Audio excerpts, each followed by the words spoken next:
now from home, of course, I want to start with making the right dough for pizza, and that means to start with a cresciuta, and that means a growth, and this is the way my grandmother did it. You want to start with some water, about a half a cup of warm water in a small bowl. And then you want to add, about 3/4 of a teaspoon of dry yeast. And then just mix that around until it's dissolved, you see.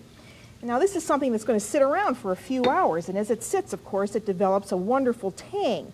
And now I've added, a half a cup of flour and about 2 tablespoons. And all I want to do is mix that around, and that makes a very liquid-looking combination. You want to cover this with some plastic wrap and put it aside.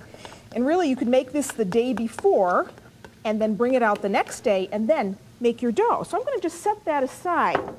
Now, after that cresciuta has really developed a tang, well then, you can add it to the second dough that you have to make.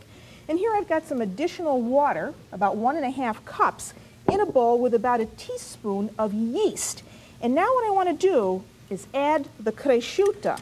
I have to tell you, this is a very old one. I've had this in my refrigerator a long, long time, and every time I make pizza dough, of course, I just lop off a piece of dough from the pizza that I'm making that day, and that is saved for the next pizza. So this goes in, you see.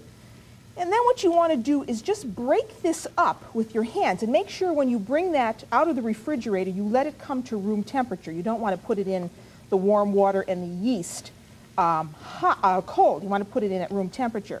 So now, that's fine, and now I can start to add flour to this, and I'm using unbleached flour. And here I've had about 3½ to 3¾ cups, and I'm not going to add all of it at once, so now I'm going to put this aside and add some more flour to my board, because now I've got to get that into a smooth ball. But before I do, I've got to shut off my Swiss chard, because that's a little surprise for later on. So now, I want to knead this until it's nice and smooth. And that's going to take you, about 5 or 10 minutes to do. Get all of it off of your fingers as you're going along. And now, with a recipe like I'm doing today, you can get 2 pizzas out of this dough, about 13 inches in diameter. I'm going to show you a couple interesting ways to make pizza. So knead it well until it doesn't stick to your hands. And that needs about 5 or 10 more minutes of kneading.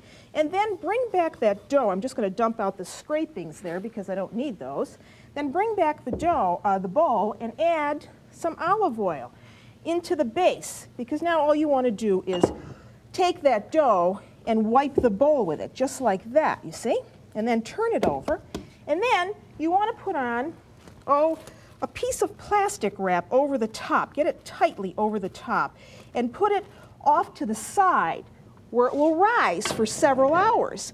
And then, when it's risen, and I'm not even going to clean off my hands for this, it'll look like this. Now, the longer it rises, of course, the better will be the flavor of this, the tang. And that's what I love about this pizza dough. So now this should be ready to take out. So let me get a little bit more flour on my surface here. So take that out, and look at how soft and wonderful that looks. I get rid of that. And now you can shape this, you see. I'm going to cut this up into 2 pieces. So there. I think that looks about just where I want it. Now, the peel. And now while I'm doing this, I've got my oven on at 450 with stones in the base. And now for this, you need to really put on a lot of cornmeal. And that's just generic cornmeal. You can buy that in the grocery store. So I've put an awful lot of that on. And now what you want to do is get your dough off the board and onto that peel. So I want to lift that up carefully and just do that to it, you see? Now on this, I'm going to divide this in half for you. So I'm going to take a little bit of dough. You can make 2 separate ones if you wanted to, but I want to show you 2 different pizzas, but I'm going to do it on one pizza pan. So I just want to divide it down the middle with a little bit of dough, and I think I need a little bit more flour for this.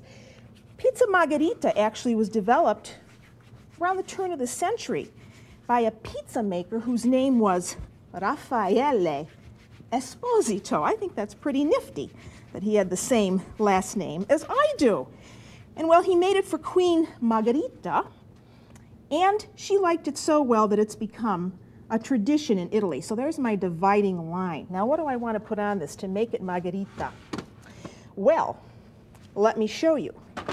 Here we have fresh tomatoes. And I'm using plum tomatoes that have been just sliced up very thinly. So I want a layer of those to go on the margherita side, you see, just like this. And then I want some mozzarella cheese, and here it is. And now this is fresh mozzarella, and it looks like this, you see, in a ball. And it's made from whole milk. But if you were in Italy, you would be having this from the buffalo. You would be having from buffalo milk, or from the region of Italy known as Campania. So there, I'm going to put some of that. I'm getting so excited about this I can't even talk. And then I want some fresh basil. And now you've probably figured this out, that this looks very much like the colors of the Italian flag. And this is what I think Queen Margherita liked about this pizza. So there, that's all there is to margherita. And you can add a little bit of olive oil, which I'll do in a little while. And that's ready to go in the oven as a margherita. Now, if you wanted to do this as a napoletana, again, we're starting with tomatoes. And I have a base of olive oil on the shell. I don't think I told you that. So the tomatoes go on like so, you see. And then anchovies. Everyone loves those. And in Naples, this is a favorite. So I'm going to just put a few of those on in slivers. And these are just anchovies in olive oil. And you know, if you were in Italy, of course, you'd be having very, very thin crusted pizza. So that goes on. And then I want, some fresh oregano. If you didn't have fresh oregano, well, then you could use dried oregano, but I really think that the fresh makes a difference. And then a little bit of that fresh mozzarella. Again, if it was in Italy, this would be buffalo mozzarella. So that goes on top, you see, just like that.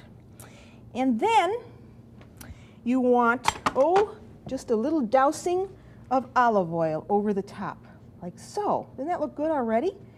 And that's ready to go into an oven as soon as I put a little bit of coarse black pepper over the top. And there, that's ready to go. So we can put this in the oven also. So this is going in the base on top of another stone for those of you who are too timid to use the peel.